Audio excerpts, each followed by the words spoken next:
Good morning all of you. मैं Kamlesh sir एक बार फिर अपने यूट्यूब चैनल एग्जाम 21 के प्लेटफॉर्म पर। तो आइए इस भाग में हम लोग सत्यशोधक समाज, वेद समाज, देव समाज और धर्म सभा तथा परमहंस मंडली जैसी संस्थाओं के बारे में अध्ययन करेंगे और उस रूप में अध्ययन हम लोग करेंगे जैसे आपके एग्जाम में क्वेश्चन पूछे जाते हैं, क्योंकि ये एग्जाम स्पेशल क्लास के रूप में ही हम लोग देख रहे हैं। टू दी पॉइंट जैसे आपके परीक्षाओं में क्वेश्चन पूछे जाते हैं। ओके, और यह सभी संस्थाएं जो है 19वीं शताब्दी के यानी मॉडर्न इंडिया, आधुनिक भारत के 19वीं शताब्दी की महत्वपूर्ण संस्थाएं हैं जो 19वीं शताब्दी में धर्म और समाज के क्षेत्र में, या ऐसे कह लीजिए आप लोग समाज सुधार के क्षेत्र में जिन संस्थाओं द्वारा कार्य किया जा रहा था उनमें यह भी संस्थाएं थीं। यह भी संस्थाएं थी इससे तात्पर्य क्या है कि हम लोगों ने ब्रह्म समाज राजा राम मोहन द्वारा स्थापित देख लिए, इसके बाद प्रार्थना समाज, आर्य समाज, ठीक है, रामकृष्ण मिशन इत्यादि ये संस्थाएं हम लोग देख लीजिए जिसके द्वारा 19वीं शताब्दी में यानी इंडियन रेनेसा यानी भारतीय पुनर्जागरण के समय में इन संस्थाओं द्वारा जो समाज सेवा का कार्य या समाज सेवा का कार्य के साथ साथ समाज सुधार का कार्य, कहिए समाज सुधार का कार्य इन संस्थाओं द्वारा किया गया। उन्हीं संस्थाओं में यह भी संस्था सत्यशोधक समाज 19वीं शताब्दी रेनेसा पीरियड की सत्यशोधक समाज, वेद समाज, देव समाज एंड धर्म सभा तथा परमहंस मंडली ये भी संस्थाएं हैं और यह आपके एग्जाम के लिए बहुत ही इंपॉर्टेंट है। तो आइए इन संस्थाओं को हम लोग देखते हैं, स्टार्ट करते हैं। तो पहली संस्था है सत्यशोधक समाज, बहुत इंपॉर्टेंट है आपके एग्जाम के दृष्टिकोण से, ध्यान रखिएगा आप लोग। स्थापना 1873 में हुआ था। 1873 में इसकी स्थापना या इस्टेब्लिश किया गया था। ओके, कहां पर? महाराष्ट्र में। और किसने, संस्थापक कौन थे या इसे इस्टेब्लिश किसने किया था? ज्योतिबा फूले द्वारा। बहुत इंपॉर्टेंट है, आपसे एग्जाम में हमेशा पूछा जाता है सत्यशोधक समाज की स्थापना किसने किया था? तो ज्योतिबा फूले। और इस संस्था की स्थापना कहाँ हुई थी? महाराष्ट्र के क्षेत्रों में, और 1873 में 1873। ओके, आगे चलते हैं। इन्होंने, ज्योतिबा फूले ने एक पुस्तक लिखी है, पुस्तक का नाम गुलामगिरी है। ओके, ध्यान रखिएगा आप लोग, यह गुलामगिरी पुस्तक है, बुक है जिसे ज्योतिबा फूले ने लिखा है। आपके यह सभी परीक्षाओं में पूछा गया है और पूछा जाता है। गुलामगिरी पुस्तक आपके आईएएस के फ्री एग्जाम में भी पूछा जाता है, पूछा गया है कई बार। यूपी पीसीएस के एग्जाम में, उत्तर प्रदेश आरओ, एआरओ और UP assistant professor, GIC lecturer, TGT, PGT, यह सभी में यह क्वेश्चन पूछा जा चुका है। ध्यान रखिएगा कि गुलामगिरी किसकी पुस्तक है या किसके द्वारा लिखा गया है? तो ज्योतिबा फूले के द्वारा। ओके, और इस सत्यशोधक समाज को स्थापित करने का उद्देश्य क्या था? तो भारतीय समाज में जो ऊंच नीच की भावना, छुआछूत की भावना यानी कास्टिज्म कह लीजिए, यह व्याप्त थी। वर्ण व्यवस्था के जो नियम बहुत कठोर हो गए थे, वंशानुगत पेशा अपनाया जाता था, अपने रुचि और योग्यता के अनुसार पेशा अपनाने पर भारतीय समाज में रोक लग गई थी। ओके, और कास्टिज्म अपने चरम पर था, अनटचेबिलिटी, अस्पृश्यता अपने चरम पर था। इसे दूर करने के लिए इस संस्था की स्थापना की गई, यानी ज्योतिबा फूले द्वारा समाज में कास्टिज्म, जातिवाद, छुआछूत की भावना दूर करने के लिए इन्होंने काफी प्रयास किया और लोगों में अथवा समाज में जन चेतना का संचार किया। ओके, ध्यान रखिएगा आप लोग। हालांकि यह प्री के क्लास है, प्री से तात्पर्य है आप लोगों को टू दी पॉइंट हम लोग चल रहे हैं, इसलिए बहुत अधिक डिटेल नहीं आप लोगों को समझा रहे हैं, टू दी पॉइंट ही चल रहे हैं, ध्यान रखिएगा आप लोग। लेकिन उससे संबंधित रिलेट इसका उद्देश्य क्या है मैं थोड़ा थोड़ा आप लोगों को बताते चल रहा हूं। ओके, आगे चलते हैं। अगली संस्था है वेद समाज। वेद समाज क्या है भाई, देख लेते हैं। इसकी स्थापना 1864 में हुआ। ओके, बहुत इंपॉर्टेंट है। 1864 में कहाँ हुआ? दक्षिण भारत में हुआ, यानी मद्रास में। और इसके संस्थापक सदस्य कौन कौन से थे? श्रीधरारू नायडू, पी सुब्रमण्यम चट्टी, इसके बाद श्री विश्वनाथ मुदालियार, ध्यान रखिएगा 3 पर्सनालिटी इससे रिलेट हैं या जुड़ी हैं इसके स्थापना से। वह क्या है, वह पर्सनालिटी कौन है? श्री धरालू नायडू, नंबर 2 पी सुब्रमण्यम चेट्टी, और तीसरे हैं श्री विश्वनाथ मुदालिया। ओके, इस वेद समाज की स्थापना इन लोगों द्वारा मद्रास में किया गया। कहाँ, कब? 1864, 1864। ओके, आगे बढ़ते हैं हम लोग।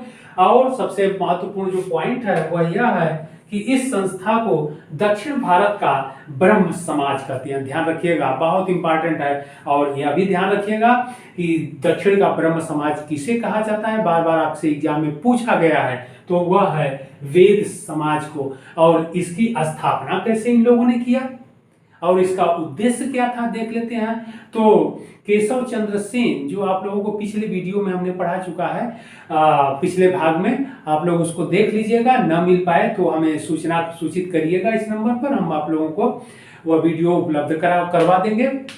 वह भाग आप लोगों को मिल जाएगा, देख लीजिएगा पीछे का अवश्य। तो इन लोगों ने वेद समाज की स्थापना करने के पीछे उद्देश्य क्या था, या वेद समाज की स्थापना क्यों किए ये लोग? तो इसलिए किए कि दक्षिण भारत में ब्रह्म समाज से जो संबंधित व्यक्ति थे, राजा राम मोहन राय ने स्थापित किया था, लेकिन द्वारिकानाथ टैगोर, देवेंद्रनाथ टैगोर और केशव चंद्र सेन, ओके, इन व्यक्तियों का नाम आप लोगों को बता चुके हैं। तो केशव चंद्र सेन ने भी जुड़े थे ब्रह्म समाज से, और उन्होंने जब दक्षिण भारत की यात्रा किए, दक्षिण भारत की यात्रा करने का उद्देश्य उनका यही था, ब्रह्म समाज का प्रचार प्रसार करना। ओके, और ब्रह्म समाज की शाखाएं देश के अन्य भागों में इस्टेब्लिश करना, यानी स्थापित करना। ओके, तो जब वह दक्षिण भारत केशव चंद्र सेन गए थे, तो केशव चंद्र सेन से ये लोग बहुत प्रभावित हुए, और फिर इन्होंने उनके कहने पर वेद समाज नामक संस्था की स्थापना की, और जिसे दक्षिण का ब्रह्म समाज कहते हैं। तो आप लोग समझ ही गए होंगे कि इस वेद समाज की स्थापना करने का उद्देश्य क्या था। समाज में और धर्म में जो रूढ़ियां हैं, बुराइयां हैं, उन्हें दूर करना और समाज को सरल बनाना, ऊंच नीच की भावना समाज में, छुआछूत, जातिवाद को समाप्त करना, स्त्री शिक्षा पर विशेष बल देना, बाल विवाह पर रोक लगाना, ओके, सती प्रथा इत्यादि पर रोक लगाना, जो भी समाज में बुराई थी उसे रोकने का प्रयास करना था, यानी समाज सुधार का कार्य करना था। ओके, तो ध्यान रखिएगा, वेद समाज हो गया। आगे हम लोग बढ़ते हैं देव समाज। देव समाज को देख लेते हैं हम लोग। देव समाज की स्थापना 1887 में लाहौर में हुई थी। तो 1887 में लाहौर में, यानी उत्तर पश्चिम क्षेत्रों में, भारत के उत्तर पश्चिम क्षेत्रों में, लाहौर आप लोग जानते ही हैं कहाँ पड़ता है। तो देव समाज स्थापना 1887 लाहौर, और संस्थापक थे सत्यानंद शिवनारायण अग्निहोत्री। बार बार आपसे एग्जाम में पूछा जाता है कि देव समाज की स्थापना 1887 में कहाँ हुई, मुख्यालय पूछता है लाहौर, और संस्थापक कौन थे? सत्यानंद शिवनारायण अग्निहोत्री। ओके, अब इस देव समाज का उद्देश्य क्या था? ध्यान रखिएगा, इस देव समाज का उद्देश्य भारत के उत्तर पश्चिम क्षेत्रों में स्थापित करने का क्या उद्देश्य था?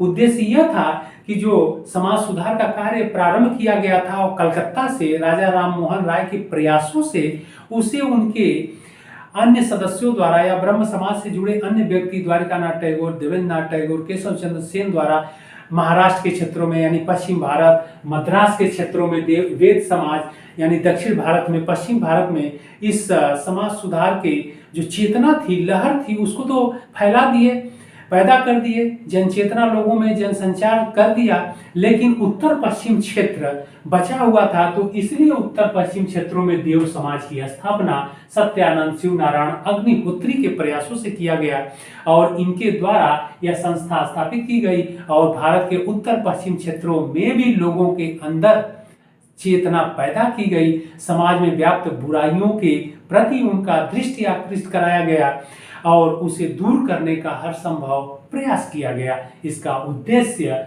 लाहौर के क्षेत्रों में स्थापित करने का, या भारत के उत्तर पश्चिम क्षेत्रों में स्थापित करने का उद्देश्य यही था। ओके, तो ध्यान रखिएगा, देव समाज स्थापना 1887, स्थान लाहौर, और संस्थापक सदस्य सत्यानंद शिवनारायण अग्निहोत्री। ओके, बहुत इंपॉर्टेंट है एग्जाम के लिए। अगला अगली संस्था है धर्म सभा। ध्यान रखिएगा आप लोग। तो धर्म सभा को हम लोग देख लेते हैं।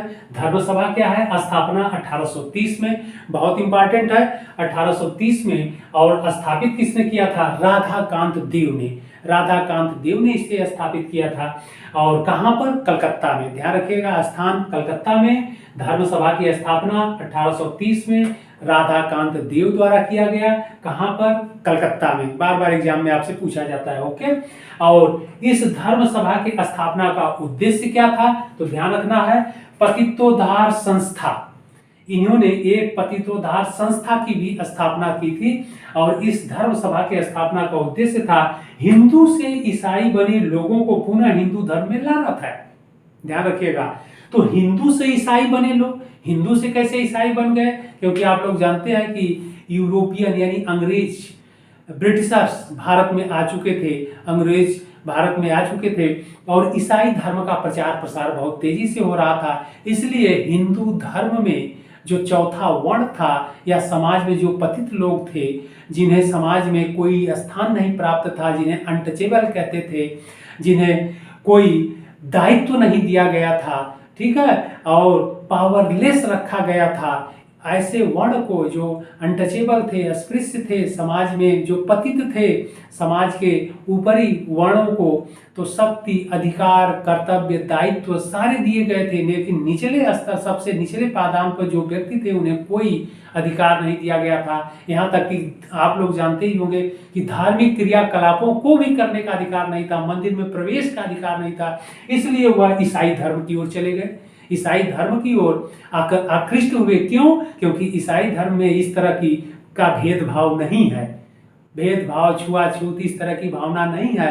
वहां समानता का अधिकार दिया गया है। ओके, सभी को ईश्वरीय पूजा का अधिकार दिया गया है, अपने इच्छानुसार जीवन जीने का अधिकार दिया गया है। इसलिए वहां पर जब इनको सम्मान मिला, ईसाई धर्म में इन पतित लोगों को जब सम्मान मिला, तो वह हिंदू धर्म का परित्याग कर ईसाई धर्म ग्रहण कर लिए। इसलिए फिर इन्होंने क्या किया? पतितोद्धार संस्था स्थापित की और जो हिंदू धर्म से ईसाई धर्म की ओर चले गए थे या ईसाई धर्म अपना लिए थे या ग्रहण कर लिए थे, उन्हें पुनः हिंदू धर्म में वापस लाने का इन्होंने प्रयास किया, राधाकांत देव ने।